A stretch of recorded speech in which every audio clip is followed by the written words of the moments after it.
The Blair Witch Project is the scariest film I've ever seen, and this is why.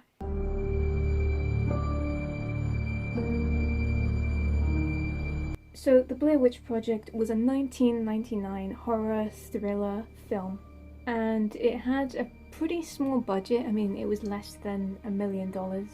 It basically featured 3 teenagers, Heather, Mike, and Josh, who were going to go to the woods to try to find the Blair Witch. I honestly feel like this film was very revolutionary for its time. There had been 2 films prior which claimed that the Blair Witch Project was sort of a rip-off of their films, or was very similar. Those films were Cannibal Holocaust from 1980 and The Last Broadcast from 1998. However, neither of those films had as much of a cultural impact as the Blair Witch Project. A film critic called Michael Dodd had basically said that the film is an embodiment of horror, modernizing its capability to be all-encompassing in expressing the fears of American society. In an age where anyone can film whatever they like, horror needn't be a cinematic expression of what terrifies the cinema goer. It can simply be the medium through which terrors captured by the average American can be showcased. And I would definitely agree with that, which is why it's so scary to me, personally. Obviously, I'm not American, so, and I wasn't born in 1999, I was born in 2003, so, you know, I wasn't a teenager around in those times, but I still feel like using your phones and technology to capture things like that is obviously still a very popular thing. I mean, there are plenty of YouTubers out there who go to spooky, haunted places, you know, 3 a.m. IKEA challenge, gone wrong, gone sexual, you know. And the film is so scary because it is in that documentary found footage style. How many other films other than the previous 2 that I mentioned had done that? And done it effectively. I think what the Blair Witch Project conveys is really, really impressive, and I think that the whole film is really underrated.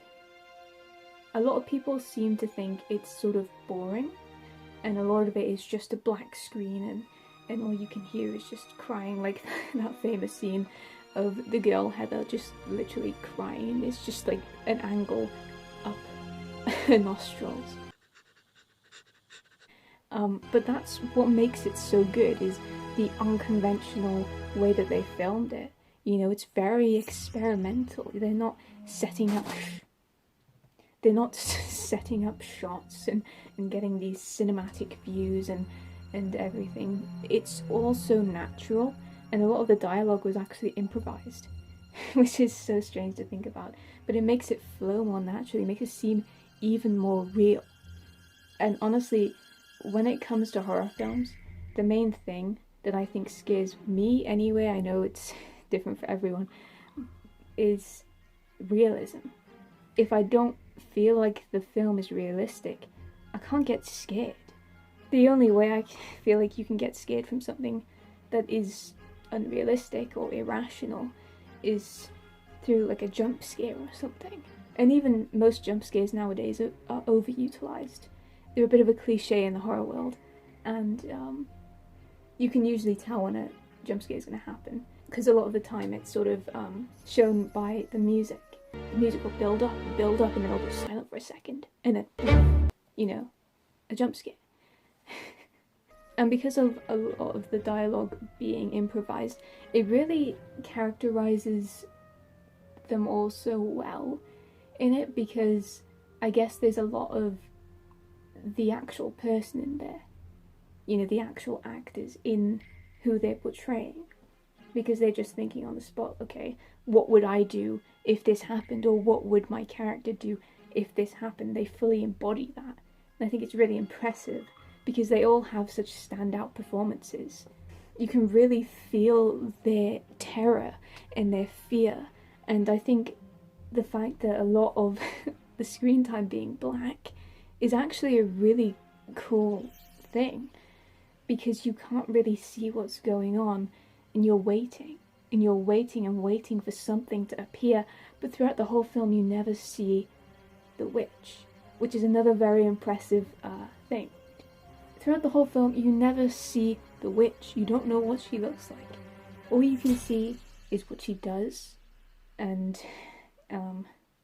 maybe what she sounds like, but you never see her. And I think that's a really effective mechanism of instilling horror in an audience, not being able to see what is doing all these horrible things. It's like that episode of Doctor Who, Midnight. In this episode, throughout the whole thing, you never see the creature. You can only hear it banging outside, and you can see it possessing people, and you can see it literally turning people against each other, bringing out the worst in people. Get me away from him. Get me away from him. Please. Please. It's in him. Do you see? I said it was him all the time. She's free. And I think that's what's so scary, is the fact that something like that, it doesn't even need to be there. It doesn't even need to, like, physically affect someone. Its presence itself is enough to sort of turn people into terrible people and come up with terrible ideas, like murdering people. We should throw her out. I beg your pardon? You know, let's push him out. No, let's not. That episode was very frustrating to watch, and I feel like, but obviously it was effective, and I think the Blair Witch Project is a similar thing, because the characters do turn on each other. They have arguments. One of the characters, I think it was Mike, he threw away the map at one point. He lied about it, and then he was like, okay, yeah, no, I threw it away. And that was pretty much their only chance to get out of the woods. I mean, it's 1999, they don't exactly have Google Maps. So the dynamic between the characters is another really cool thing, and just seeing as well how they don't even need to be in contact with the Blair Witch for bad things to happen and for them to turn on themselves. The whole film sort of goes against this 3-act storytelling narrative as well. There isn't a particular part in the middle where there's a conflict and there's a climax. It sort of all builds up through little things. I mean, obviously Mike throwing away the map, they're getting lost, they don't know where the fuck they are. You know, they're camping and it's pitch black outside and all they can hear is screams and noises and they have to run away, they don't know what's behind them, you can't see anything. And then Josh goes missing. And then a little while later, Heather comes across, I think it's like this tissue, and she opens it up and she sees a bunch of blood, and I think it's his eyeball in there. And she knows immediately that it's Josh. Something bad has happened to Josh, and it's so clever because they don't show what happened to Josh. We just have to assume something bad's happened, and sometimes not knowing exactly what's happened makes it so much scarier because your mind is just racing with thoughts and theories. What happened to Josh? It's all full of blood.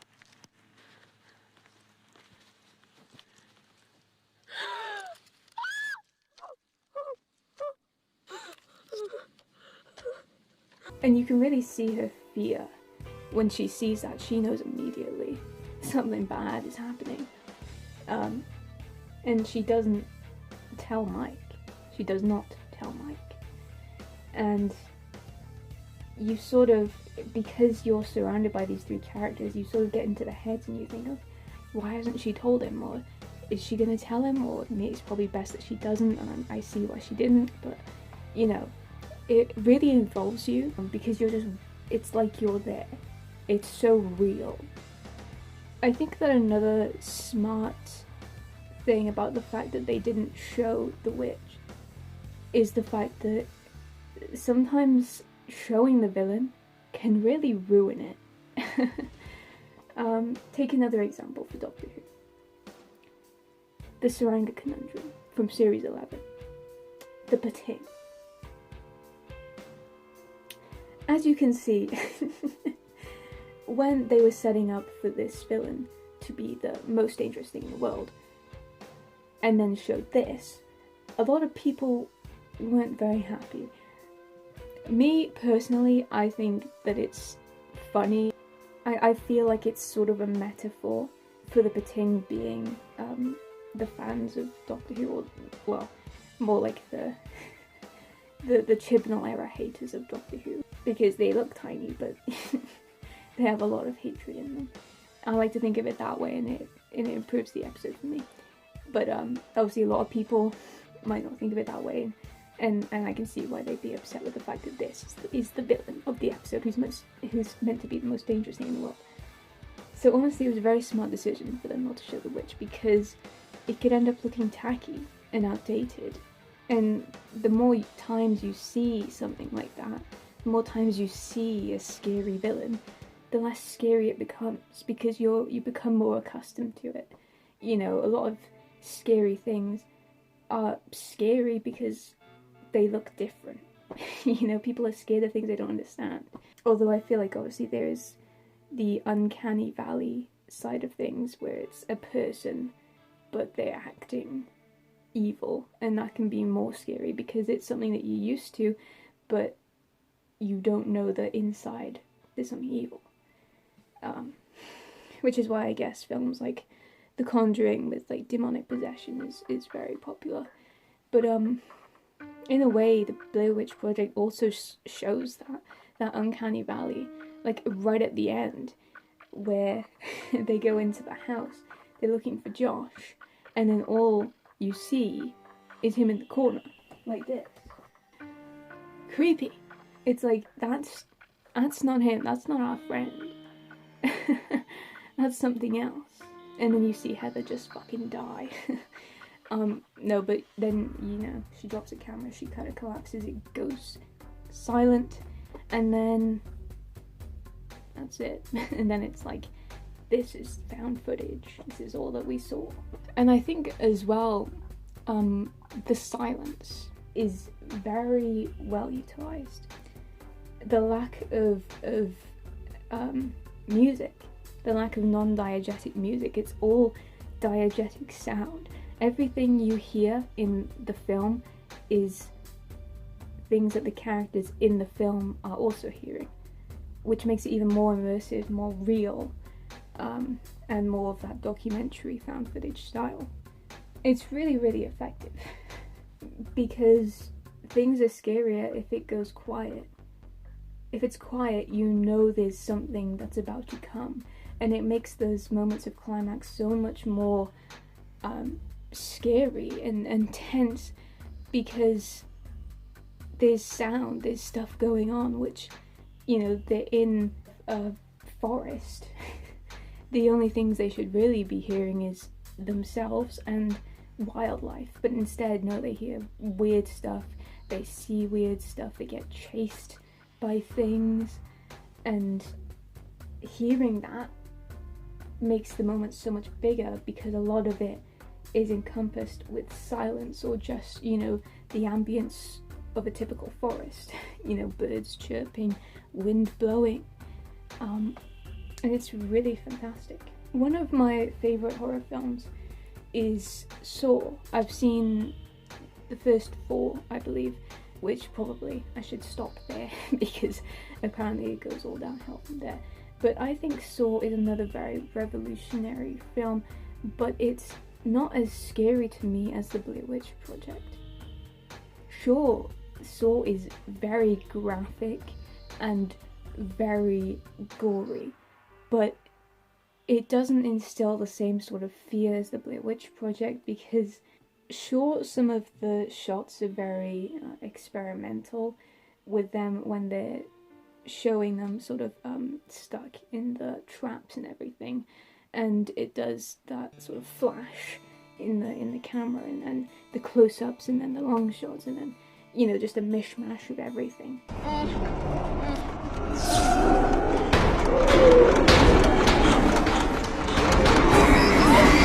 I guess as well, with that much editing takes you out of it, because it's like, oh yeah, this is a film, this isn't real life.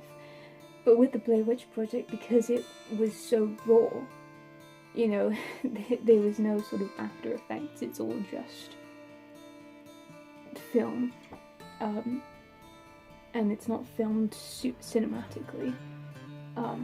It places you in the situation a lot more, and makes it seem like, oh crap, this could happen to me, you know?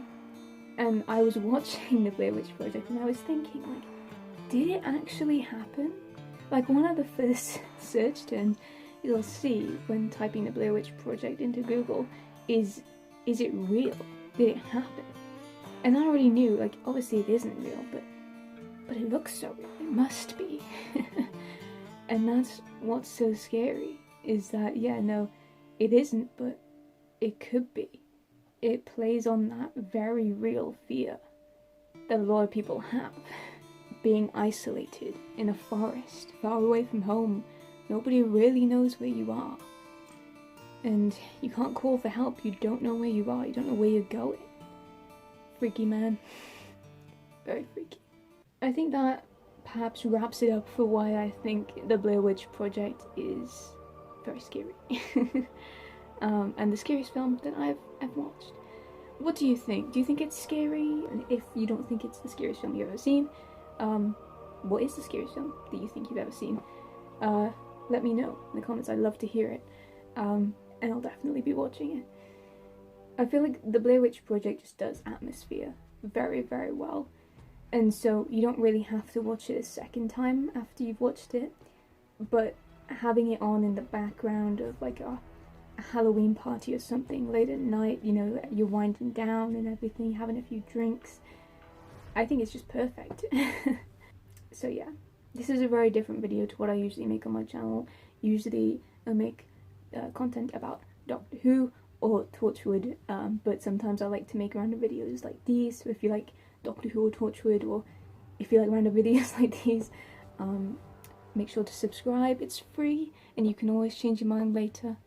Thank you very much for watching, and I'll see you in my next video.